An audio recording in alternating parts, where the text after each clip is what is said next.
বাঁধ খুলে দিয়ে যে ভারত ডোবাতে চেয়েছিল বাংলাদেশকে, তারাই এখন হাবুডুবু খাচ্ছে নিজেদের ছেড়ে দেয়া পানিতে। ফারাক্কার প্রবল স্রোত ফের একবার তাণ্ডব চালিয়েছে গঙ্গার তীরবর্তী অঞ্চলগুলোতে, যার ফলে একদিকে যেমন নতুন করে শুরু হয়েছে নদী ভাঙন, অন্যদিকে তলিয়ে গেছে পশ্চিমবঙ্গের 2 জেলা। এদিকে গঙ্গায় নদী ভাঙনের ফলে বদলে যাচ্ছে মালদহ ও মুর্শিদাবাদের মানচিত্র। কিভাবে ফারাক্কার পানি ছেড়ে দেয়া ভারতের জন্যই কাল হয়ে দাঁড়িয়েছে, তারই বিস্তারিত জানবো আজকের এই প্রতিবেদনে। পরের জন্য গর্ত খুঁড়লে সেই গর্তে নাকি নিজেকেই করতে হয়, বহুল প্রচলিত এই কথাটি ফের একবার সত্য প্রমাণিত হয়েছে ভারতের সামনে। বাংলাদেশের পূর্বাঞ্চলীয় কয়েকটি জেলায় ভয়াবহ বন্যা পরিস্থিতির মাঝে মরণ ফাঁদ ফারাক্কা বাঁধের 109টি গেট খুলে দিয়েছিল ভারত। প্রবল বৃষ্টির কারণে দেশটির বিহার ও ঝাড়খণ্ড রাজ্যে বন্যা ও পানির চাপ বৃদ্ধি পাওয়ায় এই বাঁধ খুলে দেওয়া হয় বলে জানানো হয়েছে। এর ফলে ভারতের পশ্চিমবঙ্গ প্রদেশের মুর্শিদাবাদ সহ বাংলাদেশের বিস্তীর্ণ অঞ্চলে বন্যা দেখা দিতে পারে বলে আশঙ্কা করা হচ্ছিল। এদিকে প্রবল বৃষ্টিপাতের কারণে সৃষ্টি হওয়া বন্যা পরিস্থিতি ও ভূমিধসের বিষয়ে বাংলাদেশকে আগেই তথ্য জানিয়ে দেওয়া হয়েছে বলে দাবি করে ভারত। ভারতীয় সংবাদ মাধ্যমের দেওয়া তথ্য মতে বিহার ও ঝাড়খণ্ডে বিপুল বৃষ্টি হওয়ায় ফারাক্কা বাঁধ প্রকল্পের পানির স্তর বৃদ্ধি পেয়েছে, যে কারণে পানির চাপ সামলাতে ফারাক্কা বাঁধের সব গেট খুলে দেওয়া হয়েছে। ফলে একদিনেই বাংলাদেশে 11 লাখ কিউসেক পানি ঢুকেছে। ভারতের ছেড়ে দেওয়া পানিতে বাংলাদেশ ক্ষতিগ্রস্ত হলেও ক্ষতির হাত থেকে নিজেদেরও বাঁচাতে পারেনি ভারত। ফারাক্কার 109টি গেট খুলে দেওয়ার ফলে প্রবল স্রোতে ঢুকতে থাকে পানি, যে স্রোতের কারণে নতুন করে নদী ভাঙন শুরু হয় গঙ্গায়। এদিকে ভাঙনে বদলাচ্ছে মালদাহ ও মুর্শিদাবাদের ভৌগোলিক মানচিত্র। বর্ষা শুরু হলেই ভাঙন অব্যাহত থাকে,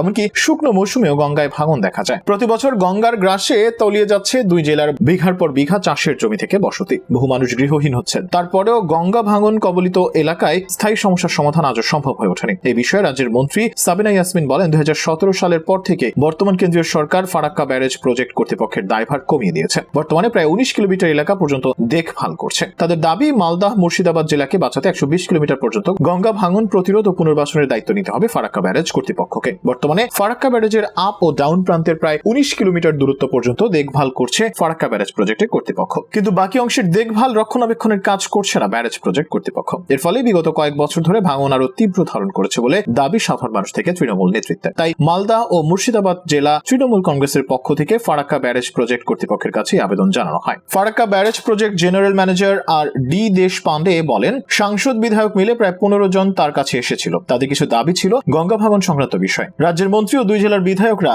এদিন তাদের দাবিতে ফারাক্কা ব্যারেজ প্রজেক্ট জেনারেল ম্যানেজারকে ঘেরাও করেন। অবশেষে জেনারেল ম্যানেজার বিষয়টি ঊর্ধ্বতন কর্তৃপক্ষের কাছে জানিয়ে সমস্যা সমাধানের আশ্বাস দিলে ঘেরাও তুলে নেন তৃণমূল নেতৃত্বরা। শুধু পশ্চিমবঙ্গই নয়, এদিকে গুজরাটও ভাসছে ভয়াবহ বন্যার পানিতে, যে বন্যার ফলে রাস্তায় কুমির ভাসছে। টানা ভারী বৃষ্টিতে এখন পর্যন্ত 35 জনের মৃত্যুর খবর পাওয়া গেছে। শুরু হওয়া বৃষ্টির জেরে গুজরাতে বিশ্বামিত্রী সহ বেশ কয়েকটি নদী বিপদসীমার উপর দিয়ে বইছে। নদীর পানি ঢুকে পড়েছে লোকালয়, পাশাপাশি বিশ্বামিত্রী নদী থেকে একাধিক কুমিরও ঢুকে পড়েছে জনবসতিপূর্ণ এলাকাগুলিতে। ফলে আতঙ্ক ছড়িয়ে পড়েছে সাধারণ জনগণের মধ্যে। বিশ্বামিত্রী নদী বরোদা শহরের মাঝ বরাবর বয়ে গিয়েছে। প্রবল বৃষ্টির কারণে বর্তমানে নদীর পানি বিপদসীমার 9 ফুট উপর দিয়ে বইছে। এর ফলে নদীর পানি ঢুকে পড়েছে বরোদা এবং আশেপাশের নিচু এলাকাগুলিতে। সেই পানির সঙ্গেই ঢুকেছে নদীর অনেক কুমিরও। বরোদা শহর ও আশেপাশের লোকালয়ে কুমির ঘুরে বেড়ানোর বেশ কয়েকটি ভিডিও ইতিমধ্যেই প্রকাশ্যে এসেছে সামাজিক যোগাযোগ মাধ্যমগুলোতে।